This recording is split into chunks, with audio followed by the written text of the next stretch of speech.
Hai, Assalamualaikum. Selamat menyambut tahun 2026. Tak lama lagi kita dah nak puasa. Lepas tu kita nak menyambut raya. Dan aku nak ucap ribuan terima kasih kepada semua followers aku, kerana masih lagi support aku. Daripada mula-mula aku ke bawah sampai aku naik. Dan terima kasih sebab korang masih lagi ada di waktu yang sekarang.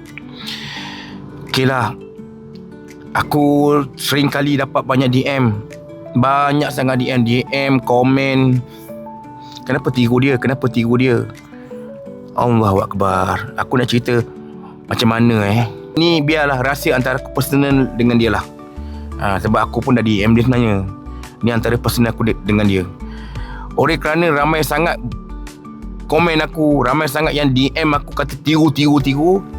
Untuk tahun 2026 ni aku akan buat konten lebih lagi yang terbaik. Tapi ni kali aku akan start balik daripada mula-mula aku naik. Dan jangan pula kau kata aku tiru dia pula. Semua orang boleh buat konten macam ni dek. Semua orang boleh buat konten macam ni bang. Semua orang boleh buat konten macam ni kak. Semua orang boleh buat konten macam ni makcik. Semua orang boleh buat konten macam ni pakcik, atuk, nenek. Semua orang boleh buat. Usah kata tiru. Kita orang tak tiru pun.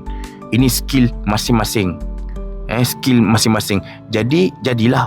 Tak jadi, tawakal. Ini kali aku janji takkan ada istilah tiru lagi dalam mulut korang. Kalau betul aku tiru konten Mr. POV, dia dah menyalak dalam komen dah.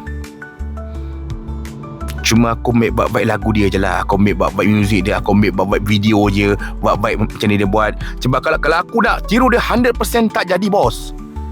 Tak jadi bos. Sumpah tak jadi bos. Aku akan buat konten macam mana mula-mula aku naik. Dan korang tengok sendiri. Janganlah tuduh lagi yang bukan-bukan. Aku dah penat dah. Aku nak buat yang terbaik lepas ni. Terima kasih korang yang sentiasa support aku. Terima kasih korang sentiasa ada lagi dengan aku sampai sekarang ni.